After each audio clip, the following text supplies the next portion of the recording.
Hi, this is Adam from SAT Easily.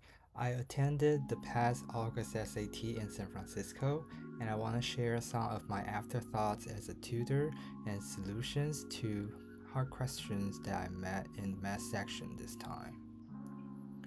First of all, I want to talk about the difficulty. It is harder than all the practice tests from the Blue Book. There are several reasons. To begin with, the first module feels like a hard second module in practice test. Why? I got lucky and ran into a hard question in second module of practice test, but it was in the first module here in this test. Secondly, there were a lot of questions that looked experimental with rarely mentioned concepts, definitions, or formats. Last but not least, the hard questions showed up in random order. They were not all in the last part, so it might cost you time and confidence in the middle. They all make up for this second module massacre of the math section.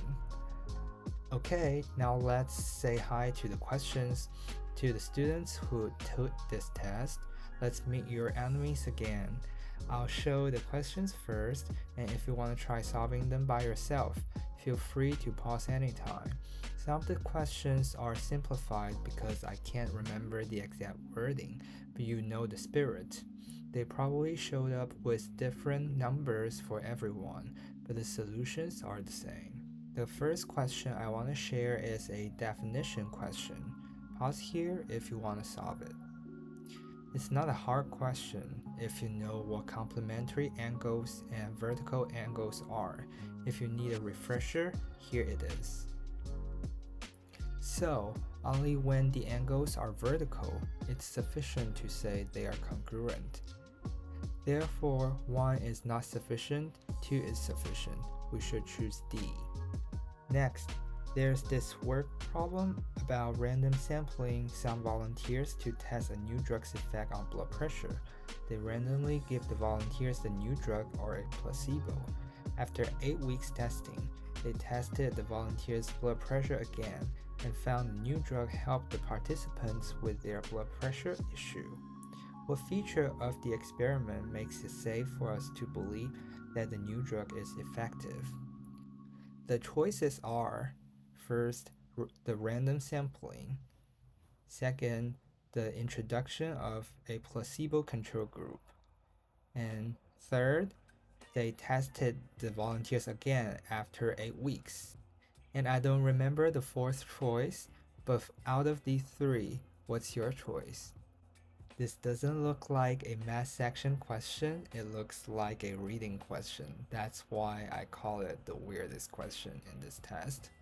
And the correct answer is the introduction of placebo, because the placebo control group makes sure the effect is from the drug, but not from other factors. Next is a percentage problem. Now pause if you want to solve for yourself. It's not necessarily a hard question, but it's tricky because when you think you find the right answer after calculations, the question is asking for the p in p%.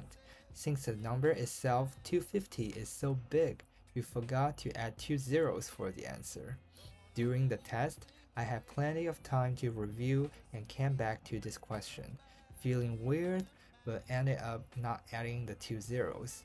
I think it's the only question I got wrong. If you got it right, you're better. Next question is one of the hardest questions. You can pause here if you want to try solving it. Although the original question is multiple choice, you can't tell too much from the choices, because it's basically just boring and lengthy computation. There's no smart way to skip steps, neither is there an easy Desmos trick for this question. You just need to expand everything and merge similar items. And remember, the question asks us a plus b plus c. You know there's gonna be a trick option waiting for you if you don't multiply the 3. Next question is a chemistry question.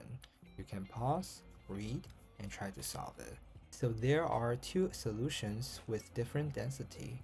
We know the density and the mass of the mixture. What else do we know? We know the law of conservation of mass. The mass of solute and the mass of solution should be unchanged before and after the mixture. Since we know the density and mass of the mixture, we can easily get the mass of solute by multiplying those two. So let's assume they used A grams of solution 1 and B grams of solution 2. We are able to list one equation about the salt mass and the other about the solution mass. Then we can solve the equations in decimals and read the coordinates of the intercept. X coordinate stands for solution A, solution B. According to our assumption, X coordinate stands for solution 1 and Y coordinate stands for solution 2. I strongly recommend students use decimals for solving this kind of multivariate equations. It's quick, direct, and visual. Don't you just feel so confident and comfortable when you see a graph and an answer like that? Lastly is a physics question about a water hose. Please take the time to try solving it by yourself. Since we know the formula, let's draw a not so accurate graph on the xy plane for this formula. Since the options are all positive, for the sake of simplicity, let's only look at the first quadrant. So we already know from V equals 1.32 to 1.37, the difference of pressure is A, which is the blue line segment here. And we know from V equals W to W plus 0.05, the difference of pressure is B, and A is bigger than B. One thing you might have noticed is that the pace from 1.32 to 1.37 is the same as W to W plus 0.05. They are both 0.05. Now let's see if option A is correct. We draw W and W plus 0.05 here. Highlight the difference with the red line segment B. We can see B is smaller than A, so A is correct. Let's look more into it. When W is bigger than 1.32, B is obviously larger than A. Not to mention when W is bigger than 1.37, B is even larger, so they are both wrong. Let's look at option D here. If W is smaller than 1.27, B is obviously smaller than A, but it's not the correct answer. Why? Because it's a sufficient but not necessary condition.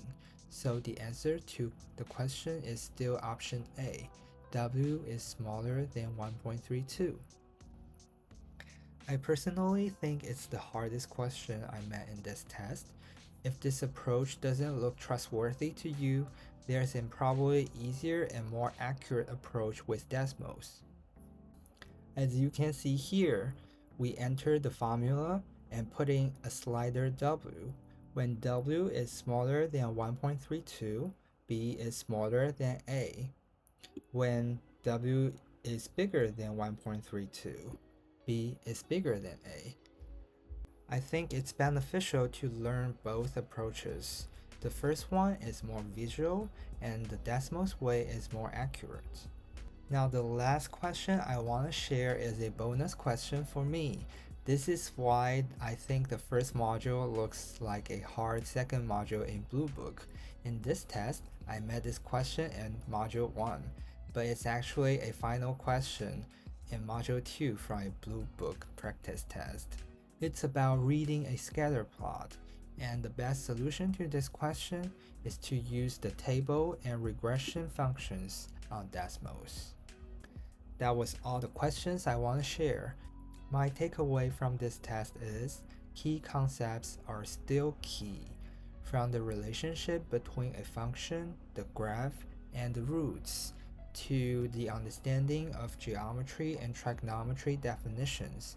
Even if you can't nail the hardest questions in this test, mastering the basic questions can still get you a 750.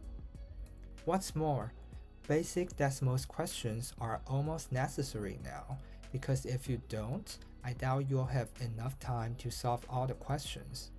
Make sure you know how to quickly solve two-variable equations with Desmos, how to add a table and make a line regression, and how to add a slider to test out functions. If there are more than 100 likes to this video, I will post a Desmos user's guide for SAT, which will include everything you need to know about it. Please subscribe to this channel to get more information on SAT test prep. If you took this past SAT and you think you didn't do well, just remember, at the time of me recording this video, the scores are not out yet. I wish you guessed all questions right and get a higher score than you expected. That was all. See you next time.